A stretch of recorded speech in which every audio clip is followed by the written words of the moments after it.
Let me begin by saying that facts matter. Stories and innuendos are not facts. Documented evidence with proof gives us the facts. Which leads me to this dilemma I have with yourselves, Mr. Ortel, Mr. Shipp and Mr. Stranahan. All three of you pride yourselves on your research abilities, on your skills as being investigative in your investigative journalists within your field, or investigative researchers. So this shouldn't be too much of a task for you. Today, I'm going to show first of all the connections that should show quite a few things. First of all, here we have Mr. Charles Ortel, Jerome Corsi and David Hawkins. In the same program we have Charles Ortel, Mr. Corsi and yourself, Kevin Shipp.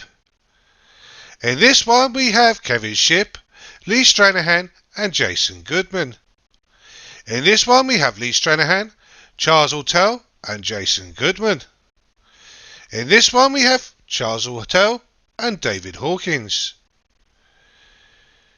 In this one we have Lee Stranahan, Jerome Corsi and Charles Ortel.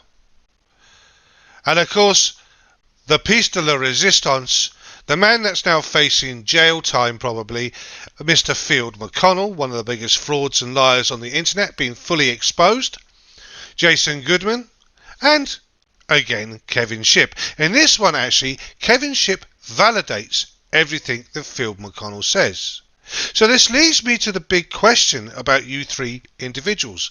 Either you are compromised and complicit in this, or you are naive and don't realise what's going on. It's either, it can't be both. You're either aware of what's going on or you're not. So let me make you aware of certain things. But, sorry, Mr. Kevin Shipp is aware because he was told. And instead of acting upon it, he got greedy and attacked the person that gave him that information and lied about that person. And said that basically when this started to come out, that he wasn't well when he did this. He wasn't well enough to actually question the fact, as we proved the other day, of the false statement about the creation of the Senior Executive Service. So much so, he was so unwell that he created a fake, misleading interpretation of the person involved in exposing this. So, let me get to the nub of the story. The word rape. The unlawful sexual intercourse or any other sexual penetration of the vagina, anus or mouth of another person, with or without force, by a sex organ, other body part or foreign object, without the consent of the victim. It's one of the most horrendous things anybody could be accused of. Because not only when they are proved innocent, it still leaves that trail of doubt over their name. It's the worst smear anybody can do on anybody. Now, all three of you worked, some of you don't work with him anymore, but all three of you are in close contact with one Jason Goodman. And one of you's actually worked with David Hawkins, another one with Field McConnell. Now, David Hawkins, Field McConnell and Jason Goodman have all perpetrated this story of rape. They have used it on the word and the creation of it from one David Hawkins, and have gone along with this and created this enigma. I want you to start to think to yourselves, where do you fit in this? Are you accepting of this? Or are you really going to say, well, nothing to do with me, I wash my hands of it? No, no, no.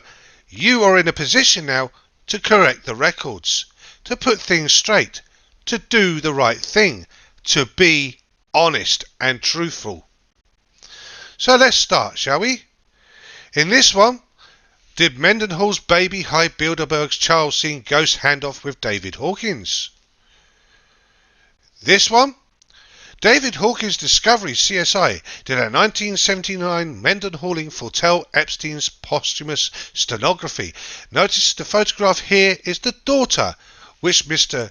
Goodman not only harassed but phoned her up and recorded her phone call and put it up online, but also at the same time using Photoshop to put Sir Nicholas Soames's face over Jessica Marcy's face to give the implication that yes, this was the man that raped Christine Marcy, pushing the fake and false information.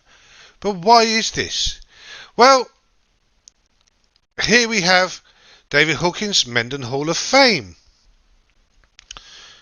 And this one is the Mendenhall of Chief booted on the eve of 9/11 over Brexit vote.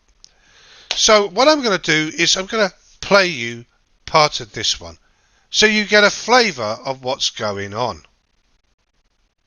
The date in the URL here is March 25th, 2019. It was on this date that social engineers contacted the Washington Post and changed certain typos. This used to say Christine Mary, and it also said she had her first chili. Now, you and I have proposed that these typos were introduced by optical character recognition errors, and that when the article was scanned from the photographic reproductions of the original 1979 print, it resulted in errors in the online version. Now, the social engineer that contacted the Washington Post to make this change also cleverly advised them that they had another typo and that there was not a person named Mendenhall involved, but rather it was Marcy's baby that was due in early August. Now, the strange thing is, when I contacted the Washington Post to alert them that an error had actually been introduced,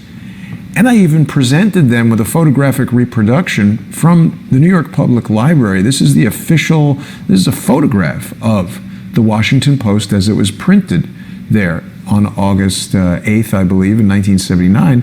And it clearly says Mendenhall's baby, but through a really lengthy exchange, phone calls, emails, contact to the legal department at the Washington Post, they have refused to change this article back to Mendenhall's baby. So, David, I believe, and with your help, we've come to this conclusion that this is a steganographic message that was placed in the Washington Post in 1979 to ostensibly tell this network around the world that Christine Marcy is in. She's been indoctrinated into our fraternity.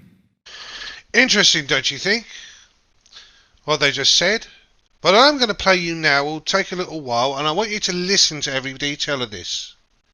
I want you to take on board everything. I'll give you a clue during it. I'm going to drop something in there which will make you realise something. So, Mr. Ortel, Mr. Stranahan, and Mr. Ship, I want you to watch this.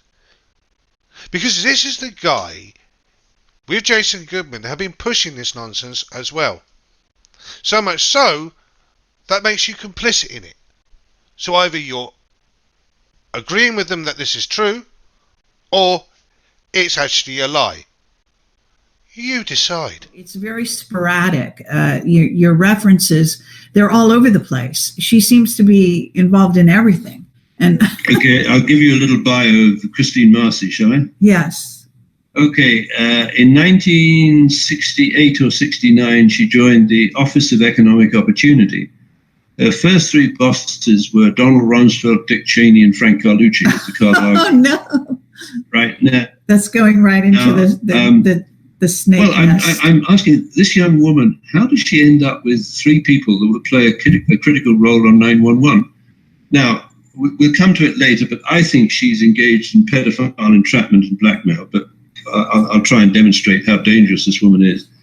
So in 1978/79, President Carter decides he's going to create an elite group of bureaucrats called the Senior Executive Service. So today, the American government is run by 9,000 of these characters, and they're civilians, and they're appointed, they're not elected, but they have the status within the government of admirals and generals. So effectively, you've got a peacetime paramilitary bureaucracy that is extraordinarily powerful because it's entwined within the government. So whatever Trump does, let's say he goes to the Department of Health and says, I want this done, there's several layers of bureaucrats who determine whether that will actually be carried out into action.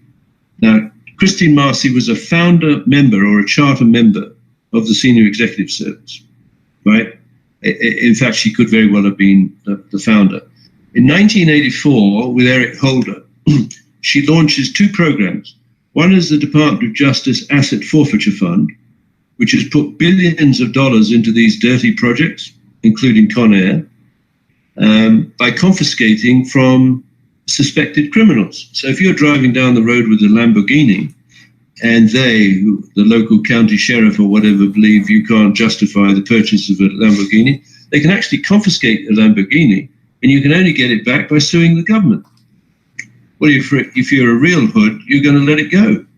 You may actually have a very valuable load of cocaine going down in a truck on that same highway, and you're ready to sacrifice the Lamborghini because it's going to distract the attention of the local sheriff. The other thing she created in 1984 with Eric Holder was the database for the National Center for Missing and Exploited Children. Now think how powerful that is. That means they've got the computers, they've got the files, they're tracking children who for whatever reason have got separated from the parents. Maybe the parents are in jail, maybe the parents were killed, etc. So you have the potential for a database with a reservoir of children that could be used for sexual entrapment and blackmail.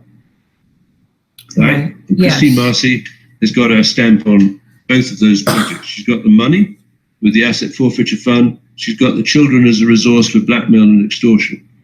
Now, in 1978, this is an extraordinary story.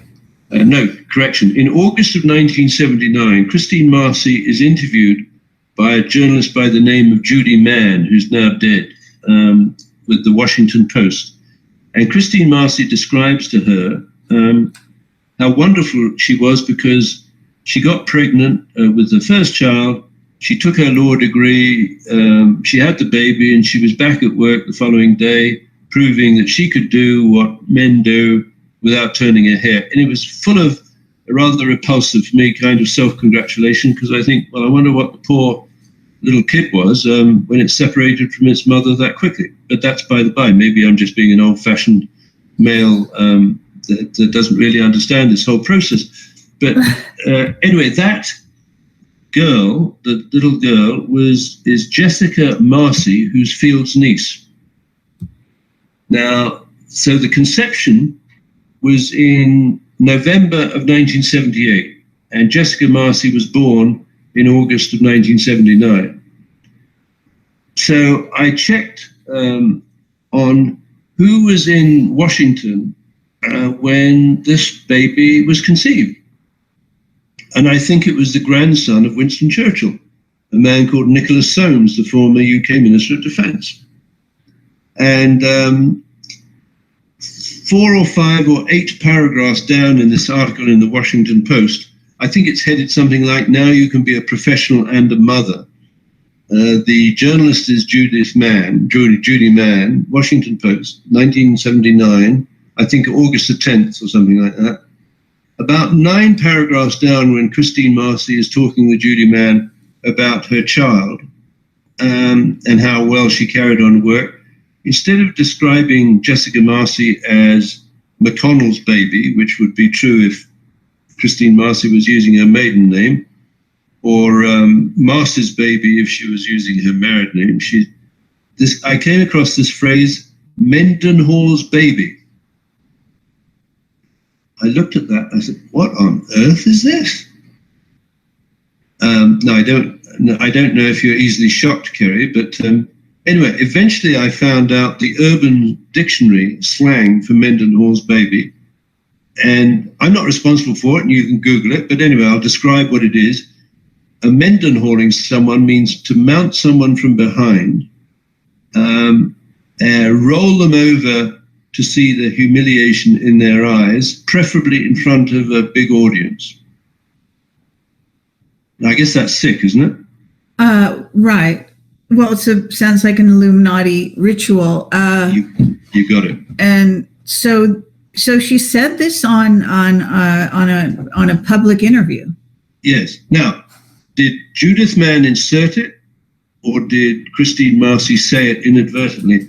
But it's a phrase that is so unusual. I've never seen it anywhere else, anywhere. Right. And I've never heard of the term Mendenhall until I looked it up. Incredible. But I think you've nailed it. I think in 1978, November, Nicholas Soames, the grandson of Winston Churchill, who was personal assistant to Senator Mark Hatfield, who would go on to become the chairman of the Senate Appropriations Committee, which I understand is very powerful. He's out in Washington. And so I did a quick check of the physiognomy of Nicholas Soames, who was the UK Minister of Defence, and Jessica Marcy. And I'm not an expert in physiognomies or whatever, but to me, Jessica Marcy looks like a dead ringer of Nicholas Soames, which would make Jessica Marcy the great-granddaughter of Winston Churchill. Right. Okay. Let me go fast forward to 1988 with Christine Marcy. She called her brother in 1988. Mr. Shipp, Mr. Ortel, and Mr. Stranahan, let me help you understand this story. First of all, let's go to the Urban Dictionary, which is the Urban Dictionary, and they put the definition of Mendenhall in. To mount someone from behind while they are in a fetal position on the ground after the deed is complete. So you know that is correct. That chick was so hot, I pretended to trip and totally Mendenhall her. Go Pack, January 25th, 2011. Isn't that interesting? But that's the more interesting part here. I want you to understand why I'm doing this, because now I'm going to show you what it's all about, because it's nothing to do with rape. It is a good old term of frotaging. Rashard Mendenhall, Dry Humps Ben Roethlisberger. By Chris Verskov, News, January 24th, 2011. When was the date of that? That was January the 25th, 2011. So the day before, we have Rashard Mendenhall really dry hump Big Ben on the Field Star after the Steelers beat the Jets yesterday. Rashard Mendenhall dry humps Ben Roethlisberger after Steelers Jet game. Here we have a gentleman who's showing you the thing.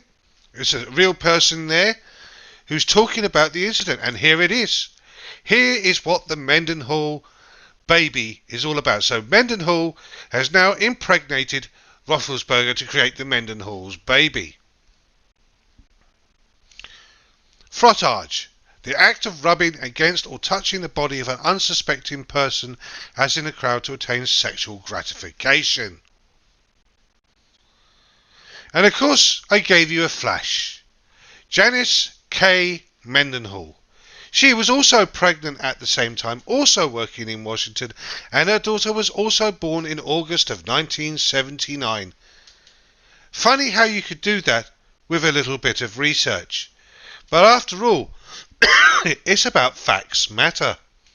Which is why now I am going to pursue you three, because in the next episode, we're going to look at a major corporation that Mr. Hawkins, along with Mr. Goodman, have been summarily accusing of, let me say the word here, oh yes, snuff films, paedophilia, and other evil and horrendous crimes based on Hawkins' evidence. Until then, gentlemen, I will leave you to chew on this, because this is just, like I said, the beginning of what I'm about to do.